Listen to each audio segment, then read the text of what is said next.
Okay, so I found even more evidence that Cubone is related to Kangaskhan that I never mentioned before. If you actually pull up the index numbers that are very close to, like, Rhydon being the very first one, of course, um, the Pokemon that come up, you would be very surprised what they are. Okay, so the Kangaskhan was number 3, its original index number, and then and Cubone was like 26 out of the first 191. So if this is true, and I believe it, this would also explain why, you know, they might, because they're so close to each other, it might very well explain a lot, as they were, in fact, at one point, a part of the same evolutionary line. The only thing that really kind of made sense, and this made sense too, because it might actually also explain why Kangaskhan was later changed to being like Genghis was also very well, so it explains why Kangaskhan is like it's female only, and it's like a foster parent, but it can still have children of its own, whether through male Marowaks or female, like dittos, for example. Even though we don't see it, but it can happen. So I think, at the same time, though, I think this also kind of explains why. I mean, Marowak's evolution was obviously still the final version, but Marowak's evolution, I don't know what index number Marowak was. So they added that later on and kept it. Then the Pokemon that Marowak would evolve into was eventually cut. There was also, because they probably realized, hey, we're going to probably replace it with Kangaskhan due to, again, cartridge limitations. So they voted on Kangaskhan because Kangaskhan was one of the very first Pokemon, so that kind of might be why they also thought Kangaskhan was pretty cool. I also kind of think, because they changed it a little bit, like, sort of, like, I still think they could have made it work with a 5-stage evolution, like, of some kind, like Kangaskhan, the baby, Cubone, Marowak, Guardia, somehow. But I think what they did was, because they changed it a little bit in exchange for that, they also kind of showed what Cubone would have looked like without its mother skull.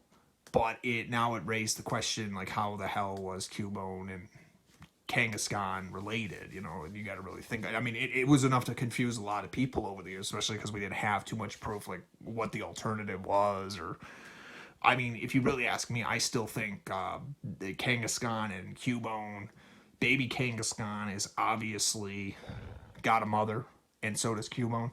Cubone's mother's passed away, though, but that doesn't necessarily mean that Cubone is baby Kangaskhan by its mother being Kangaskhan. I think that Cubone was actually, Marowak, because it makes sense that Cubone wears its skull on its head, its mother's skull. Well, obviously, it's not going to wear Guardia's skull because it's like a really big Pokemon. But maybe Marowak's skull, it probably be able to wear. Definitely looks a lot more different than that of, definitely a lot more different than, Kangaskhan's. Because again, the skull that Cubone wears, and if you look, if in assuming that Kangaskhan and baby Cubone are like the same, are like the same length and height, then there's no way that the skull comes out as long as it does if it was just a Cubone skull or not a Cubone skull, a Kangaskhan skull. It would have to be like a Marowak, because the Marowak skull is like more, a lot longer, So that would make sense. So if you ask me, I think Cubone has two mothers, two different ways. It could either be Marowak, and you'd have a different breed of a Cubone, or you would have a Kangaskhan that is also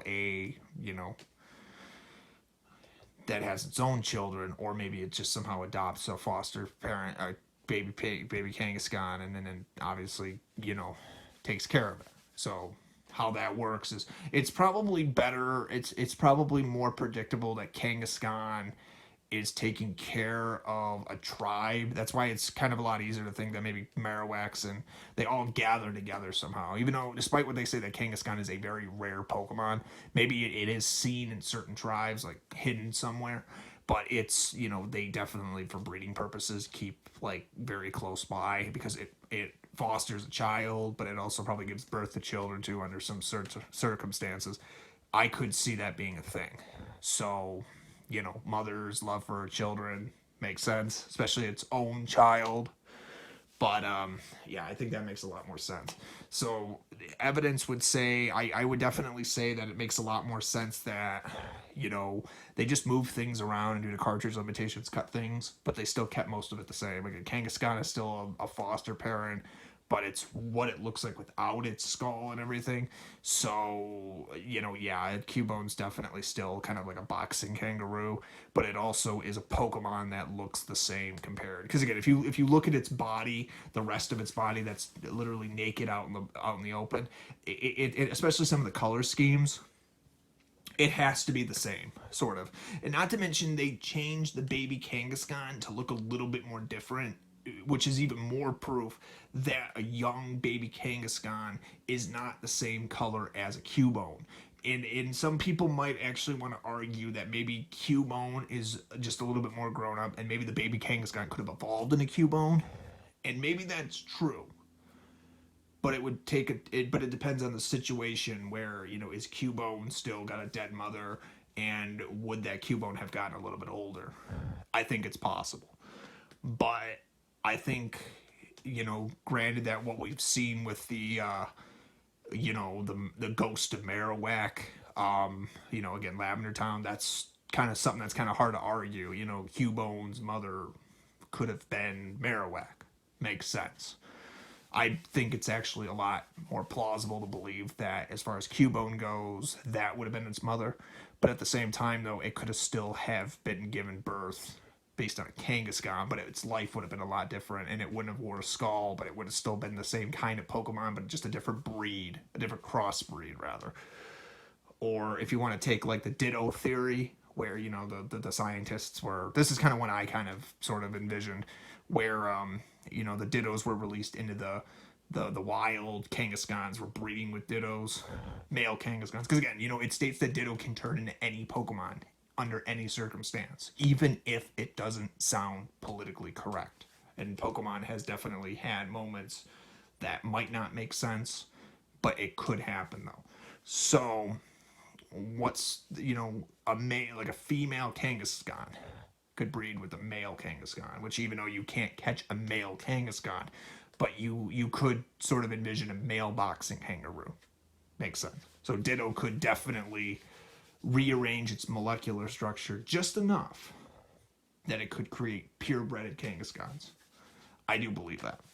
So, if that is true, and because it's a video game, it can be what you want it to be, I think that makes sense. I think due to timing, due to cartridge limitations, and if it wasn't for cartridge limitations, we still would have had like some kind of like we would have had Guardia, we would have had Marowak evolved into something else, and maybe they might have had to change the story a little bit that, you know, maybe Kangaskhan, maybe instead of wearing its dead mother's skull, Cubone does, it would have wore like another skull because it's like still like a graveyard. Because, you know, they still haven't changed that. You know, Marowak, and they do hint that they travel in tribes and they're always like by some sort of a graveyard. They're the grave digging Pokemon.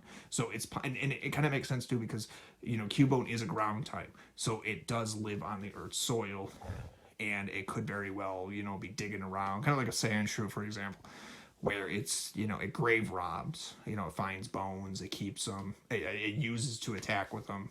Marowak's a very ferocious Pokemon, as well as, like, if it evolved into something even further, could you imagine how much stronger that Pokemon would have been? And a protector. It would have been like a tribe leader. That Pokemon could kill something so its tribe could survive. I wouldn't be surprised. I wouldn't be surprised, because if we're talking about animal instincts, primal instincts, it could work. You know, that's what Pokemon kind of was about. You know, the pre-evolved forms were cute and cuddly, and the final versions were, like, if you're talking about, like, a competitive and a battling strategy, could very well make for, like, you know, something like you see, like, out of something like Ultraman, for example, where most of Pokemon got its inspiration from, like, Dragon movies and all that, old Tokyo monster movies, where they were big monsters fighting evil, or they were just seeing, like, they weren't all evil, but they were fighting to save something. But it was also like, you know, you had like a chaotic force that was just coming in and destroying whatever, and everybody was just getting caught in the mix of it, you know, creating a live action of some kind. But like back in the day, though, like a back in the day version of like those old Tokyo monster movies. They build like all those little versions of Tokyo and they destroy it with the monster. And you know, it's just crazy like what they envisioned, but they did it because they loved it and it worked. Again, you know, Tato and its old Godzilla films, even from the 60s, what they were able to do somehow, and the people that made those. So that's kind of interesting to think about. So, yeah, I wouldn't be surprised that, you know, again, Cubone is related to Kangaskhan. There's just so much to really go back and think about that we're still trying to envision that we don't know, and trying to think, like, how this could work.